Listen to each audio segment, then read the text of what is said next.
বিচার সংস্কার এবং নির্বাচন এই তিনটিরই রোডম্যাপ একসাথে প্রকাশ করা উচিত। তাহলে জনমনে এবং সকল রাজনৈতিক দলগুলোর মধ্যে এক ধরনের স্বস্তি তৈরি হবে, আস্থার জায়গা তৈরি হবে। ফলে আমাদের অন্তর্বর্তী সরকারের প্রতি আহ্বান, জুলাই ঘোষণাপত্র এবং বিচার সংস্কার এবং নির্বাচনের রোড করা এবং আমাদের জনগণের প্রত্যেকেরই আসলে দায়িত্বশীল আচরণ করতে হবে। বাংলাদেশের বর্তমান পরিস্থিতি, জাতীয় নিরাপত্তা এবং ভবিষ্যৎ গণতান্ত্রিক বাংলাদেশের কথা ভেবে সকলেই সেই দায়িত্বশীল আচরণ করব আমরা এবং একটা আলাপ আলোচনার মধ্যে দিয়ে সমাধানের দিকে যাব, সেটা আমাদের প্রত্যাশা। দ্বিতীয় আরেকটি বিষয় হচ্ছে, সেনাবাহিনীর পক্ষ থেকে 626 জনের একটা তালিকা, যেটা আমরা দীর্ঘদিন ধরে শুনে আসছিলাম, সেই তালিকা প্রকাশ করা হয়েছে। তো এই তালিকাটা যদি আরো আগে প্রকাশ করা হইতো, এটা তো আসলে 8ই আগস্ট বা আগস্ট মাসেরই ঘটনা, তাহলে আসলে জনমনে কিন্তু কোনো ধরনের সন্দেহ এবং শঙ্কা তৈরি হতো না এবং এক প্রতিষ্ঠানের বিরুদ্ধে কেউ কথা বলার সুযোগ পেত না। তো সেনাবাহিনী আমাদের দেশের সার্বভৌমত্বের প্রতীক। আমরা চাই যে এবং সেনাবাহিনী এই গণ অভ্যুত্থান এবং পরবর্তী সময়ে যে ভূমিকা পালন করতেছে সেটা অবশ্যই গুরুত্বপূর্ণ। কিন্তু একই সাথে আমাদের রাজনৈতিক ইতিহাসে আমরা বিভিন্ন সময় দেখেছি সেনাবাহিনীর সাথে রাজনীতির একটা সম্পর্ক কখনো কখনো তৈরি হয়। আমরা 1/11-এর ঘটনা জানি। এই সকল ঘটনা কিন্তু আমাদের গণতন্ত্রের জন্য, আমাদের রাষ্ট্রের জন্য এবং আমাদের সেনাবাহিনী প্রতিষ্ঠান হিসেবে কারোর জন্য কিন্তু কখনোই ভালো ফলাফল নিয়ে আসেনি। ফলে সেই বিষয়টা যাতে আমরা সকলেই বিবেচনা করি, যার যেটা কাজ, যার যেটা দায়িত্ব, সেটাই যাতে সে পালন করে। আমরা বিগত আমলে রাষ্ট্রের বিভিন্ন প্রতিষ্ঠানের বিরুদ্ধে বিভিন্ন প্রতিষ্ঠানকে দলীয়করণ করা হয়েছে। আমলাতন্ত্র, পুলিশ, সেনাবাহিনী এবং নানা ধরনের তাদেরকে দিয়ে মানবতা বিরোধী কাজের অভিযোগও তাদের বিরুদ্ধে রয়েছে। ফলে প্রত্যেকটা প্রতিষ্ঠানই এই সময়টা এসে একটা বিচারের মধ্য দিয়ে যারা অভিযুক্ত তাদেরকে শায়েস্তা করবে এবং প্রতিষ্ঠানগুলোকে রাষ্ট্রীয় জনগণের প্রতিষ্ঠান হিসেবে পুনঃপ্রতিষ্ঠা করবে, এটাই আমাদের প্রত্যাশা। গুমের অভিযোগ যাদের বিরুদ্ধে রয়েছে, যে সকল সেনা অফিসারের বিরুদ্ধে রয়েছে, তাদের মধ্যে অনেকেই গ্রেফতার হয়নি বা তাদের অবস্থা এখন কি সে বিষয়ে আমরা কিন্তু জানি না। ফলে এই সব বিষয়গুলো সুস্পষ্ট করলে সেনাবাহিনী প্রতিষ্ঠান হিসেবে আরো বেশি জনগণের আস্থার জায়গাটা পাবে এবং আমরা সেই আস্থার জায়গাটাকে সেনাবাহিনীকে দেখতে চাই। এছাড়া যেই আওয়ামী আমলে নির্বাচনগুলো আদালতে গিয়ে এক ধরনের বৈধতা নেওয়ার চেষ্টা করা হচ্ছে, নির্বাচনগুলোকে বৈধতা দেওয়ার চেষ্টা করা হচ্ছে। আমরা মনে করি যে এটা একটা বিশৃঙ্খলা তৈরি করবে। আওয়ামী আমলের সকল নির্বাচনকে কিন্তু আমরা ফ্যাসিবাদ বিরোধী সকল রাজনৈতিক দলই অবৈধ হিসেবেই ঘোষণা করেছি, অবৈধ হিসেবে আখ্যা দিই। ফলে সেই নির্বাচন নিয়ে বিশৃঙ্খলা তৈরি করার চেষ্টা না করে আমাদের স্থানীয় সরকার নির্বাচনের দিকে যাওয়া উচিত। স্থানীয় সরকার নির্বাচনের মাধ্যমে নাগরিক যে দুর্ভোগ, সেটিও আসলে দূর হবে। আমরা নির্বাচন কমিশন নিয়ে বলেছি, নির্বাচন কমিশনে আমাদের যে কর্মসূচি ছিল, নির্বাচন কমিশন যে নিরপেক্ষতা, যে আস্থা, সেই আস্থাটা হারিয়েছে বলে আমরা মনে করছি। নির্বাচন কমিশন যদি সেই আস্থার জায়গা ধরে রাখতে না পারে, তাহলে এই নির্বাচন কমিশনের পক্ষে একটা সুষ্ঠু নির্বাচন দেওয়া সম্ভব নয়। ফলে নির্বাচন কমিশনকে সেই আস্থার জায়গায় আসার চেষ্টা করতে হবে অথবা তাকে দায়িত্ব ছেড়ে দিতে হবে বলে আমরা মনে করি। সর্বশেষ, যে 2 ছাত্র উপদেষ্টা অন্তর্বর্তী সরকারে রয়েছে, তাদের সাথে জাতীয় নাগরিক পার্টির কোনো সম্পর্ক নেই।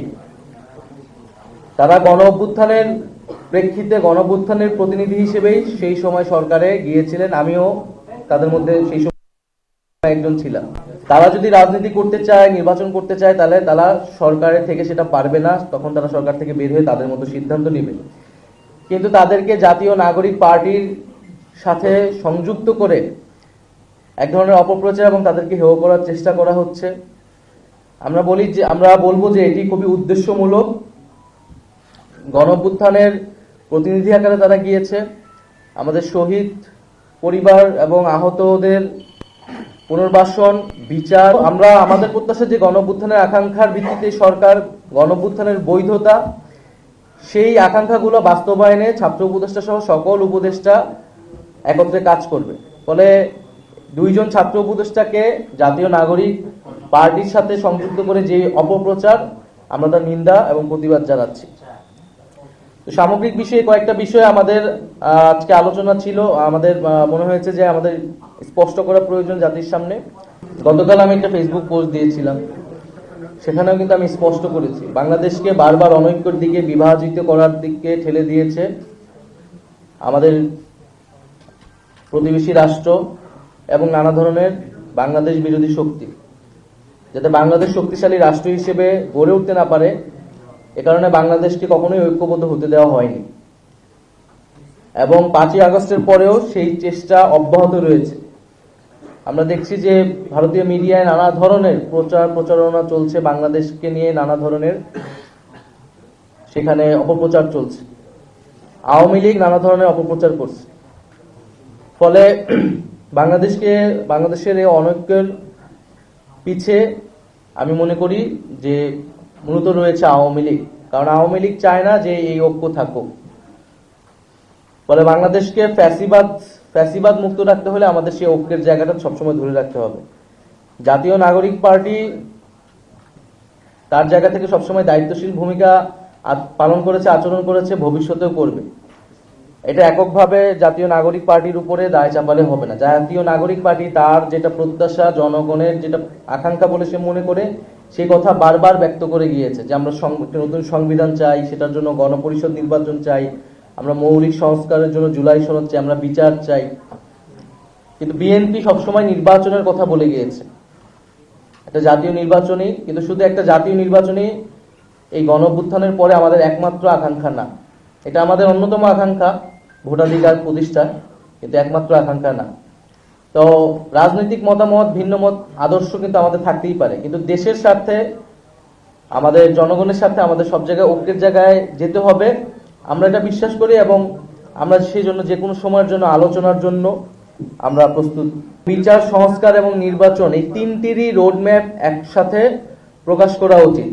তাহলে জনমনে এবং সকল রাজনৈতিক দলগুলোর মধ্যে এক ধরনের স্বস্তি তৈরি হবে, আস্থার জায়গা তৈরি হবে। ফলে আমাদের অন্তর্বর্তী সরকারের প্রতি আহ্বান, জুলাই ঘোষণাপত্র এবং বিচার, সংস্কার এবং নির্বাচনের রোড করা এবং আমাদের জনগণের প্রত্যেকেরই আসলে দায়িত্বশীল আচরণ করতে হবে। বাংলাদেশের বর্তমান পরিস্থিতি, জাতীয় নিরাপত্তা এবং ভবিষ্যৎ গণতান্ত্রিক বাংলাদেশের কথা ভেবে সকলেই সেই দায়িত্বশীল আচরণ করব আমরা এবং একটা আলাপ আলোচনার মধ্যে দিয়ে সমাধানের দিকে যাব, সেটা আমাদের প্রত্যাশা। দ্বিতীয় আরেকটি বিষয় হচ্ছে, সেনাবাহিনীর পক্ষ থেকে 626 জনের একটা তালিকা, যেটা আমরা দীর্ঘদিন ধরে শুনে আসছিলাম, সেই তালিকা প্রকাশ করা হয়েছে। তো এই তালিকাটা যদি আরো আগে প্রকাশ করা হইতো, এটা তো আসলে 8ই আগস্ট বা আগস্ট মাসেরই ঘটনা, তাহলে আসলে জনমনে কিন্তু কোনো ধরনের সন্দেহ এবং শঙ্কা তৈরি হতো না এবং এক প্রতিষ্ঠানের বিরুদ্ধে কেউ কথা বলার সুযোগ পেত না।